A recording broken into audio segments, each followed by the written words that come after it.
10절에서 17절까지 말씀입니다. 마태복음 13장 10절에서 17절까지 말씀 교독하겠습니다. 제자들이 예수께 나와 이르되 어찌하여 그들에게 비유로 말씀하시나이까?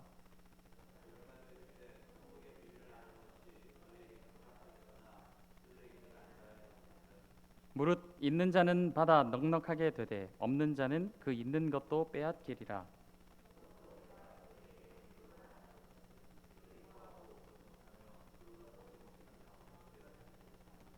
이사야의 예언이 그들에게 이루어졌으니 일렀으되 너희가 듣기는 들어도 깨닫지 못할 것이요 보기는 보아도 알지 못하리라.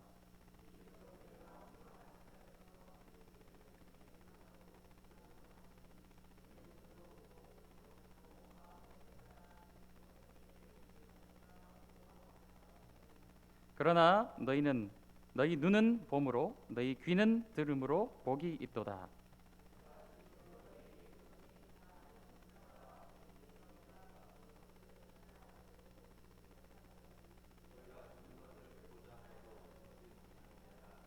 아멘. 오늘은 종려주일입니다. 예수님께서 예루살렘에 입성하시고 많은 사람들이 나와서 종려 나무가지를 흔들며 호산나 호산나 우리를 구원하소서 외쳤던 그런 날입니다. 하지만 내일부터 이어지는 고난주간으로 연결이 되게 되죠. 예수님께서 일주일간 고난의 주간을 보내시고 금요일이 되면은 예수님이 겟세마네 동산에서 기도하시다가 가룟 유다의 배신으로 잡혀가시게 되고 십자가를 지시는 그 기간이 바로 종료주일부터 시작되어서 고난주간으로 이어지는 그런 기간이 되겠습니다. 이 한 주간 예수님의 고난에 참여할 줄 아시는 그런 성도님들이 되시고 가능하시면 금식하시면서 이 기간을 보내시는 성도님들이 되시기를 축복합니다. 13장 전체는 천국, 즉 하나님 나라에 관한 비유의 말씀들로 채워져 있습니다. 그 가운데 이 네 가지 땅에 떨어진 씨의 비유가 포함이 되어져 있는 것이죠. 그 뒤에 보면은 겨자씨와 누룩 비유도 있고 또 여러 가지 천국에 관한 비유들이 비유로서 설명되어지는 것을 보게 됩니다. 이 씨 뿌리는 자의 비유라고도 하고 네 가지 밭의 비유라고도 하는 이 비유는 여러 가지 해석의 방법이 있어요. 제가 방금도 말씀드렸지만 이 제목이 두 가지로 제가 설명을 드렸죠. 이 제목을 어떻게 붙이느냐에 따라서 이 말씀을 해석하고 적용하는 방법이 조금씩 달라진다라는 것이죠. 첫 번째는 우리 성도님들이 너무나도 잘 알고 있는 그런 해석과 적용의 방법입니다. 이 밭을 네 가지 밭으로 네 종류의 밭으로 설명을 하는 것이죠. 이것이 무엇을 말씀하는가? 네 가지 유형의 믿음으로써 우리가 이 말씀을 보는 것이죠. 잘 아시다시피 씨 뿌리는 사람이 씨를 뿌릴 때에 네 가지 밭의 종류가 있어요. 길가에 떨어진 밭은 어떻습니까? 미처 그 씨앗이 뿌리를 내리기도 전에 악한 자가 그 씨앗을 가지고 가버리는 것이죠. 그 다음에 돌밭에 돌짝밭의 비유는 어떤 비유입니까? 씨가 뿌려졌고 뿌리를 내리려고 하지만 땅이 좋지 못해서 미처 뿌리를 내리기도 전에 해가 떠서 그것이 다 타서 사라져버리는 그런 유형이 바로 돌밭의 비유일 것이에요. 세 번째는 가시밭의 비유이죠. 씨가 떨어져서 뿌리를 내렸고 열매도 자라나지만 그 열매가 자라날 때 이 가시에 찔리게 되어서 세상의 온갖 염려와 재물과 이런 것들 때문에 열매를 맺지 못하게 되는 그런 것이 바로 가시밭의 비유일 것이고 우리가 다 추구하는 바로 좋은 땅, 좋은 밭은 어떤 것입니까? 그 씨가 잘 심겨지고 잘 뿌리를 내려서 30배, 60배, 100배의 열매를 맺는 그런 밭이 바로 우리가 가져야 될 그런 믿음의 유형, 우리가 추구해야 될 그런 밭이라는 것에 대해서 설명을 하고 있는 것이죠. 그래서 우리는 어떤 밭입니까? 나 자신의 상태를 한번 점검해 봅시다. 나는 길가와 같은 밭인가? 아니면 돌밭인가? 가시밭인가? 아니면 많은 열매를 맺고 있는 밭인가? 나 자신을 한번 잘 점검해보고 기왕이면 우리가 좋은 밭이 되어서 많은 열매를 맺읍시다. 이렇게 나아가는 것이 우리가 전통적으로 잘 알고 있는 그런 네 가지 밭에 관한 그런 비유일 것입니다. 두 번째로 제목을 이렇게 한번 붙여볼까요? 네 가지 밭의 비유가 아니라 씨 뿌리는 자의 비유로 한번 붙여보도록 하겠습니다. 그럼 이 관점이 씨를 뿌리는 사람의 입장에서 이 말씀을 보게 되는 거예요. 우리가 복음을 전하게 될 때 우리가 밖에 나가서 막 복음을 전합니다. 이 씨를 뿌리는 것이죠. 하나님의 말씀의 씨앗을 막 뿌리게 될 때에 다양한 반응이 있다라는 거예요. 막 복음을 전할 때 어떤 사람은 아예 그 말씀을 들은 척도 하지 않는 사람이 있어요. 또 어떤 사람은 말씀을 좀 듣는가 하지만 그 말씀이 뿌리를 내리지 못하는 사람도 있죠. 또 복음을 막 전하면 그 말씀을 듣고 뿌리까지는 내리지만 열매까지는 맺지 못하는 그런 반응도 있다라는 것이죠. 잘 알다시피 복음을 열심히 전할 때 우리가 기대하는 것처럼 그 말씀이 잘 뿌리를 내리고 30배, 60배, 100배 열매를 맺는 그런 반응도 있다라는 거예요. 그렇다면 우리가 씨를 뿌릴 때에 복음을 전할 때 다양한 반응들이 있습니다. 각양각색의 사람들이 있어요. 이런 반응 저런 반응도 있기 때문에 어떤 반응이 있든지 그런 것에 개의치 말고 우리가 해야 될 일은 무엇입니까? 열심히 복음을 전하는 일, 포기하지 않고 복음을 전하는 일, 그것이 바로 중요하다. 그래서 씨 뿌리는 자의 비유, 그래서 씨를 뿌리는 자의 입장에서 이 말씀을 바라보게 되면 이렇게 볼 수 있다는 것이죠. 또 마지막으로 오늘 중점으로 말씀드릴 이 비유는, 해석의 방법은 바로 문맥에 따라서 이 말씀을 보는 것이에요. 제가 처음에도 말씀을 드렸지만 이 13장에 나와 있는 비유들은 하나님 나라, 즉 천국이란 무엇인가에 대해서 말씀을 하고 있는 거예요. 우리가 이 말씀을 좀 결론적으로 보게 되면 천국이란 무엇입니까? 하나님 나라는 무엇인가요? 바로 좋은 땅이라는 것이죠. 열매를 맺는 좋은 땅이 곧 하나님 나라다라는 것에 대해서 우리에게 가르쳐주는 그런 본문의 말씀이에요. 우리가 13장 위쪽에 좀 말씀을 보겠습니다. 12장 끝부분으로 한번 가보실게요. 12장 46절에서 50절 말씀을 한번 좀 보도록 하겠습니다. 제가 읽어드리겠습니다. 예수께서 무리에게 말씀하실 때에 그의 어머니와 동생들이 예수께 말하려고 밖에 섰더니 한 사람이 예수께 여짜오되 보소서, 당신의 어머니와 동생들이 당신께 말하려고 밖에서 있나이다. 지금 사람들이 찾아왔는데 누구냐? 예수님의 가족들이 찾아온 거예요. 혈육적인 가족들이 찾아왔습니다. 그 모습을 보고 한 사람이 예수님께 찾아와서 이렇게 말을 하는 거예요. 당신의 가족들이 지금 당신을 만나러 왔습니다. 이렇게 말하는 거예요. 그때 48절 말씀 예수님이 이렇게 대답하십니다. 말하던 사람에게 대답하여 이르시되 누가 내 어머니며 내 동생들이냐? 예수님께서 반문하시죠. 그러면서 하시는 말씀이 49절 말씀입니다. 손을 내밀어 제자들을 가리켜 이르시되 나의 어머니와 나의 동생들을 보라. 누구든지 하늘에 계신 내 아버지의 뜻대로 하는 자가 내 형제요 자매요 어머니이니라 하시더라 말씀하고 있어요. 지금 예수님께 가족들이 왔습니다라고 알려주러 온 사람에게 뭐하라고 말씀하고 계시죠? 예수님과 함께하고 있는 제자들을 손가락으로 가리키면서 누가 내 어머니고 형제고 자매이냐?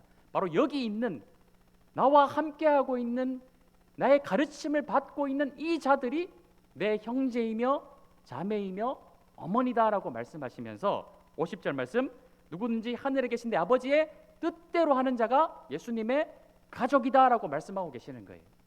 그러면서 13장으로 넘어와서 예수님께서 천국이란 무엇인가 그 비밀에 대해서 알려주시는 것이죠.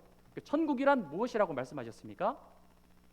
50절 말씀과 연결을 시켜보게 될 때 아버지의 뜻대로 행하는 자, 하나님 아버지의 말씀을 듣고 잘 뿌리를 내려서 그 말씀에 반응하여 열매를 맺는 자들이 바로 하나님의 나라다라고 우리에게 말씀하고 계시는 거예요. 천국은 어떤 장소가 아닙니다. 예수님과 함께하고 있는 예수님의 말씀을 듣고 그 말씀에 순종하며 열매를 맺는 자들이 바로 누구라는 거예요? 무엇이라는 거예요? 하나님의 나라라는 거예요.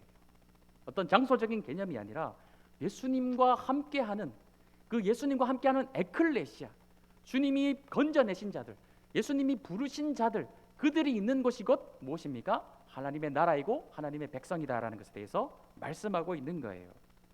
그래서 13장 11절 말씀 보겠습니다. 예수님께서 이렇게 말씀하시죠. 제자들이 아니 왜 천국을 비유로 말씀하십니까? 예수님의 대답이 무엇이죠? 11절 말씀에 천국의 비밀을 아는 것이 너희에게는 허락되었으나 그들에게는 아니 되었나니라고 말씀하고 있어요. 제자들이 회 천국 말씀을 모든 사람들이 다 알아듣기 쉽게 그냥 말씀하시지 않고 왜 비유로 말씀하십니까? 예수님은 무엇이라 말씀하시죠? 천국의 비밀을 아는 것이 너희에게는 허락되었다. 하나님의 나라, 하나님의 백성 되는 자들에게는 허락이 되어졌다. 그러나 저희들에게는 감추기 위해서 비밀로 말씀하신다라고 말씀하고 계시는 거예요. 자, 왜 비유로 말씀하셨습니까? 첫 번째는 감추기 위한 목적이 있는 것이죠. 마음이 완악하여서 예수님의 말씀을 듣고 그 말씀 때문에 심령이 찔림을 받고 돌이켜 고침을 받는 것, 그것을 싫어하는 자들이 있다라는 거예요. 고침을 받을까 두려워하는 사람들이 있습니다. 왜 그렇습니까? 고침을 받게 되면 어떻게 돼야 돼요? 이제는 그 삶을 자기가 지금까지 살아왔던 삶으로부터 완전히 돌이켜야 되는 거예요.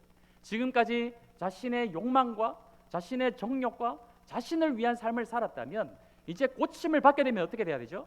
자기가 지금까지 좋아했던 그 길로 계속 가는 것이 아니라 그 길에서 돌이켜서 이제는 예수님이 가신 길, 십자가의 길, 고난의 길, 겸손의 길, 나누는 길, 섬기는 길, 사랑하는 길로 돌이켜야 되는 거예요. 근데 그것이 어떻다라는 것이죠? 싫다라는 거예요. 그렇게 되기 싫다라는 거예요. 그래서 그 말씀을 들어도 어때요? 그 말씀을 듣고도 고침받기 싫어서 그 말씀을 다 그냥 악한 자가 가져가도록 내버려 두는 것이죠. 뿌리를 내리지 못하도록 타게 내버려 두는 것이죠. 열매를 맺는 것을 거부하는 것이에요.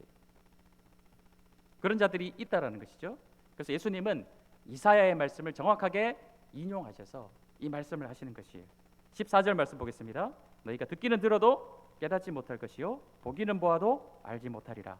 이 백성들의 마음이 완악하여져서 그 귀는 듣기에 둔하고 눈은 감았으니 이는 눈으로 보고 귀로 듣고 마음으로 깨달아 돌이켜 내게 고침을 받을까 어떻게 해요? 두려워한다라는 거예요. 예수님의 말씀을 듣고 예수님의 말씀에 순종하는 것, 예수님이 가신 그 길을 따르기를 거부하기 때문에 의도적으로 어떻게 하는 것입니까? 귀를 막고 눈을 막아버린다라는 것이죠. 돌이키지 않는다라는 거예요. 그런 자들에게는 하나님 나라, 즉 천국의 비밀을 감추시기 위해서, 알아듣지 못하게 하시기 위해서 비유로 말씀하고 계신다라는 것입니다. 또 비유로 말씀하시는 이유가 무엇입니까? 특정한 사람들에게는 이 말씀을 더 잘 알아듣게 하시기 위해서 비유로 말씀하신다는 것이죠. 16절 17절 말씀 보십시다. 그러나 너희 눈은 봄으로 너희 귀는 들음으로 복이 있도다. 내가 진실로 너희에게 이르노니 많은 선지자와 의인이 너희가 보는 것들을 보고자 하여도 보지 못하였고 너희가 듣는 것을 듣고자 하여도 듣지 못하였느니라.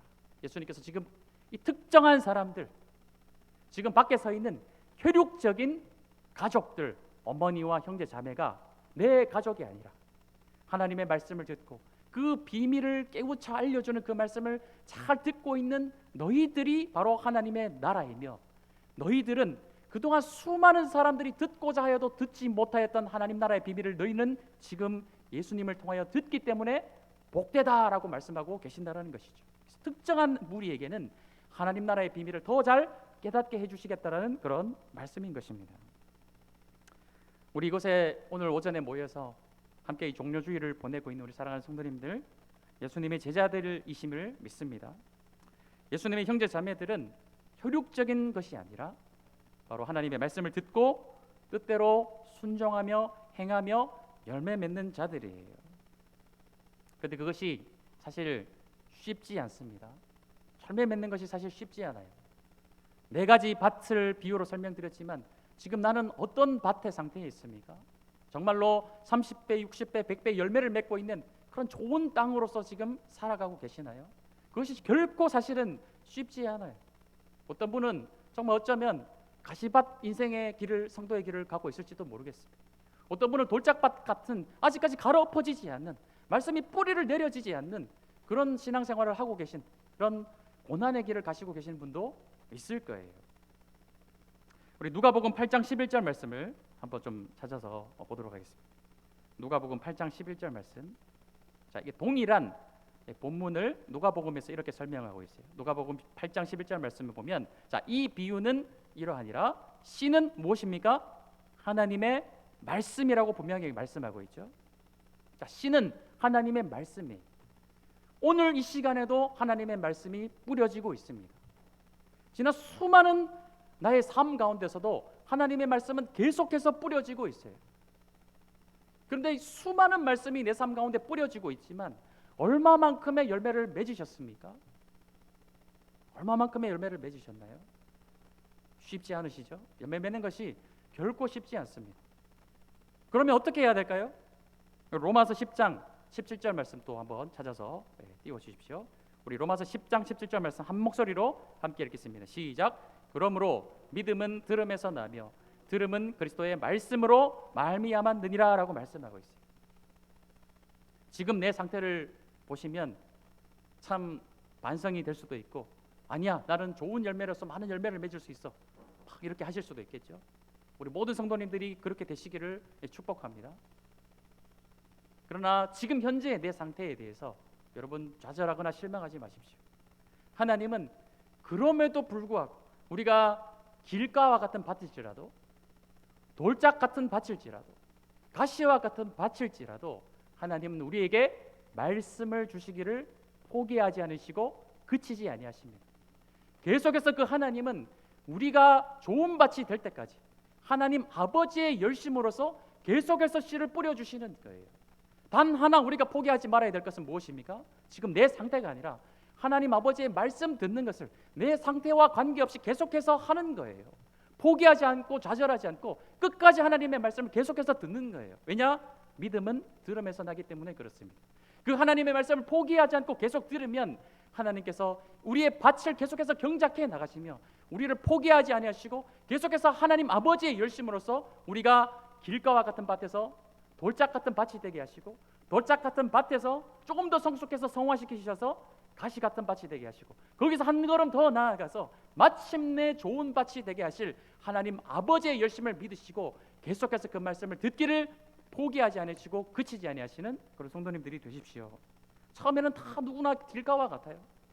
다 마찬가지입니다. 다 길가와 같아요. 하나님은 우리를 결코 포기하지 않으신다는 것입니다. 그렇기 때문에 우리를 위하여서 어떻게 하셨습니까? 하늘에 영광을 버리시고 가장 낮은 곳에 오셔서 우리를 위하여 십자가를 지시고 우리 대신 죽어주신 거예요. 그 하나님 아버지의 사랑을 믿고 그 하나님 아버지의 말씀을 믿는다면 우리가 해야 할 일 무엇입니까? 하나님 말씀 듣기를 그치지 않는 것입니다. 말씀을 대할 때 어떤 상태이신가요? 우리는 늘 시시각각 변하죠. 지금 좋은 밭이라고 할지라도 그것이 계속 사실 유지가 되지 않아요. 어떨 때는 또 길가와 같은 상태가 될 때도 있습니다. 또 어떨 때는 막 돌짝 같은 상태가 될 때도 있어요. 사실은 우리가 왔다 갔다 하는 거예요. 똑같은 말씀이 선포되어도 모든 성도들의 각양각색 여러 가지 상황에 따라서 그 말씀에 대한 여러 가지 반응이 나타나는 거예요. 그럼 내가 어떨 때는 길가와 같이 그 말씀이 막 내 귀에 들어지지 않고 바로 날아간다. 씨에 문제가 있는 것일까요? 아니요, 씨는 문제가 없어요. 씨는 누가복음 말씀에도 찾아보았지만 씨는 하나님의 말씀입니다. 무엇이 문제일까요? 땅의 문제라는 것이죠. 이 성도들의 신앙의 여정을 바로 예수님께서는 네 가지 밭의 비유로 우리에게 설명하고 계시고, 누가 하나님의 나라인가? 좋은 땅, 마침내 하나님의 열심으로 일으키실 그 아름다운 밭을 바라보시면서 너희들이 바로 하나님의 나라다라고 말씀하고 계신 거예요. 우리 사랑하는 성도님들, 말씀 듣기를 남은 생애 평생에 그치지 아니하실 우리 사랑하는 성도님들, 여러분들이 바로 하나님의 나라인 줄로 믿습니다. 이 한 주간도 돌아서 우리가 이 세상 속에서 살아갈 때에 하나님의 나라로서 하나님의 말씀을 들으며 전하며 증거하시면서 열매를 맺을 때까지 포기하지 아니하시고 하나님 말씀을 붙들고 살아가시는 성도님들이 되시기 원합니다. 기도하겠습니다. 사랑의 하나님,